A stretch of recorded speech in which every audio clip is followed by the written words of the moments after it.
გამარჯობა, მოგესალმებით ყველას. მე გახლავართ მანანა გაბაშვილი, პროფესიით ნეიროლინგვისტი. ნეიროლინგვისტიკა შედარებით უცნობი დარგია, განსაკუთრებით ფართო საზოგადოებისთვის, მაგრამ რა შეისწავლის, ამას ცოტა მოგვიანებით გეტყვით აუცილებლად. მანამდე კი მინდა გითხრათ, რომ ჩვენი შეხვედრის თემა არის ძალიან საინტერესო და ძალიან მნიშვნელოვანი პროცესი, რომელსაც რამდენიმე დასახელება აქვს. ერთი არის დასრულთა განათლება, დასრულთა სწავლება, განათლება მთელი შენი სიცოცხლის მანძილზე, მაგრამ მე მგონია, რომ ქართულ ლიტერატურაში გაცილებით უფრო კარგი, ტევადი და ხარტი განსაზღვრება. ეს არის ჩვენთვის ყველასთვის ცნობილი დავით გურამიშვილის სიტყვები, რომელიც სკოლისგან ვიცით, სწავლა სიკვდემდე შენია, მუდამ შენთანა მყოფელი, მას გეცილების ვერავინ არ არის განსაყოფელი. და ვიცით ინტერპრეტაცია ამ სტროფის, როგორც გვასწავლეს და რაც ზედაპირზე ჩანს, რომ ის, რასაც ვისწავლით ბავშვობაში, მთელი ჩვენი სიცოცხლის განმავლობაში გაყვება. მაგრამ იცით, რომ ამ წინადადებას სწავლა სიკვდემდე შენია. სხვა დატვირთვაც აქვს, სხვა სემანტიკური, სხვა შინაარსობრივი დატვირთვაც აქვს, რაც გულისხმობს, რომ ადამიანს აქვს შესაძლებლობა მთელი თავისი სიცოცხლის მანძილზე ისწავლოს. დაბადებიდან სიკვდილამდე და უფრო მეტსაც გეტყვით, დამიჯერეთ და ამას ვამბობ ჩემ სპეციალობაზე დაყრდნობით, რომლის შესახებაც როგორც გითხარით, ცოტა უფრო მოგვიანებით მოგახსენებთ, რომ შეიძლება გადავწიოთ სიბერე და სიკვდილი სწავლით. მას მოდით დაუბრუნდეთ რა არის ნეიროლინგვისტიკა. ისიც მინდა გითხრათ, რომ ეს არ არის ჩემი პირველი სპეციალობა. მე ვიყავი საკმაოდ ზრდასრული, 30 წლის, უკვე დამთავრებული მქონდა უნივერსიტეტი, დამთავრებული მქონდა ასპირანტურა და თან მაშინ იყო საბჭოთა კავშირი, როდესაც არ მქონდა ახალგაზრდებს არ მქონდათ, ახალგაზრდებსაც და ძველგაზრდებსაც დასრულებსაც არავის არ მქონდა შესაძლებლობა, იმდენი შესაძლებლობა რაც არის ახლა, რომ ისწავლო სადაც გინდა, როგორც გინდა, მაგალითად იყო თბილისში, ან ქუთაისში, ან სოფლად ცხოვრობდე და რომელიმე უნივერსიტეტში, მსოფლიოს რომელიმე ქალაქის დიდ უნივერსიტეტში მიიღო ონლაინ განათლება, ან წახვიდე. მაშინ ასეთი შესაძლებლობები არ იყო და რაც მთავარია, საზოგადოება ცოტა არ იყო სამრეზილად უყურებდა, როდესაც უკვე ერთი სპეციალობა გქონდა და რატომღაც გადაწყვეტდი, რომ რაღაც გესწავლა. მაგრამ მიუხედავად ამისა, იმდენად საინტერესოდ მომეჩვენა ეს დარგი, რომ მე გადავლახე ძალიან ბევრი წინააღმდეგობა და შევიცვალე სპეციალობა. რა სწავლობს ნეიროლინგვისტიკა? ნეიროლინგვისტიკა სწავლობს ერთი მხრივ უნიკალურ უნარს, ადამიანის უნიკალურ უნარს, ენას და მეტყოლებას და მეორეს მხრივ სწავლობს თავის ტვინს. რა კავშირია თავის ტვინს და ენას და მეტყოლებას შორის? და კავშირი არის ძალიან ღრმა და როგორ გითხრათ, იცით, ერთმანეთს განაპირობებს.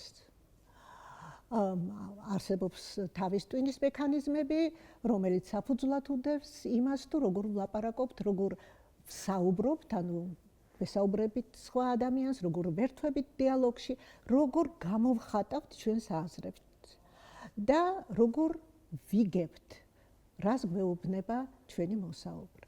გარდა ამისა, ნეიროლინგვისტიკას სწავლობს ისეთ შემთხვევებს, როდესაც თავის ტვინის რომელიმე უბნის დაზიანების გამო ადამიანს უჭირს კომუნიკაცია, უჭირს მეტყოლება. ადამიანმა შეიძლება იცოდეს, რისი თქმა უნდა, მაგრამ ვერ პოულობდეს სიტყვებს, ვერ პოულობდეს საჭირო სიტყვებს, ვერ გამოთქვავდეს ბგერებს, ისე როგორც მე შემეშალა ახლა. ან უბრალოდ ვერ იგებდეს, რას ეუბნება სხვა. ეს მოდეს სხვისი მეტყოლება, როგორც უაზრო ბგერები. ადრე, როდესაც ჩემი სპეციალობა ჩამოყალიბდა, როგორც მეცნიერება, თვლიდნენ, რომ თუ კი ასეთი რაღაც შეგემთხვეოდა, ეს იყო გარდაუვალი.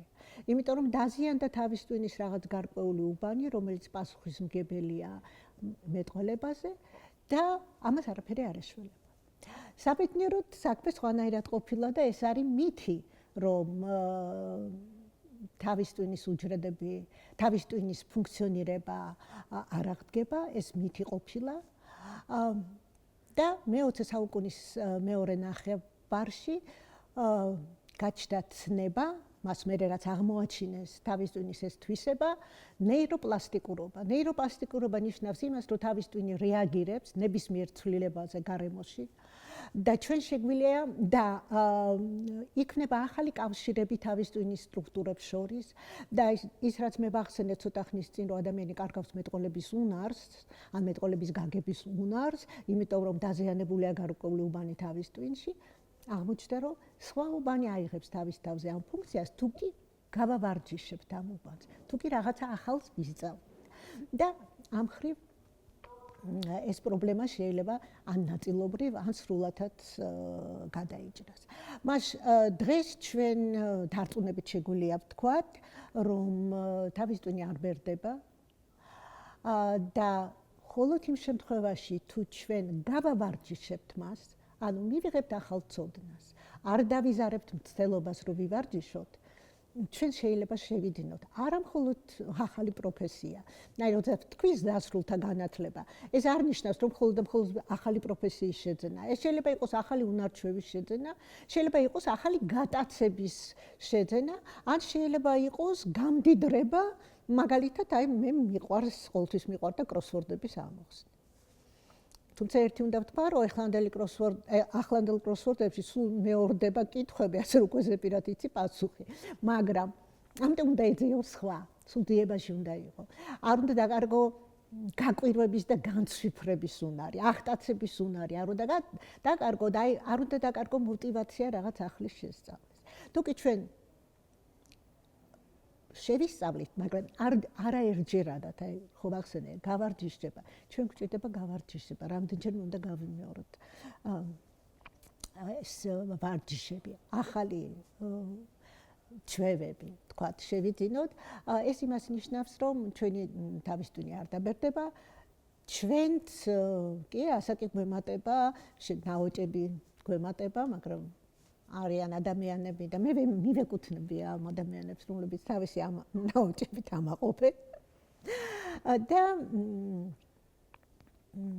ჩვენ გვაქვს შესაძლებლობა, რომ სრულყოფილად ჩავერთოთ ცხოვრებაში, დავეხმაროთ სხვებს, დავეხმაროთ ჩვენს ახლობლებს, დავეხმაროთ ჩვენს შორებლებს, კარგი თანამასაუბრე ვიყოთ ჩვენი მეგობრების წრეში, საინტერესო ვიყოთ ჩვენი შვილებისთვის და შვილიშვილებისთვის. აი ეს ყველაფერი შეგვიძლია გავაკეთოთ.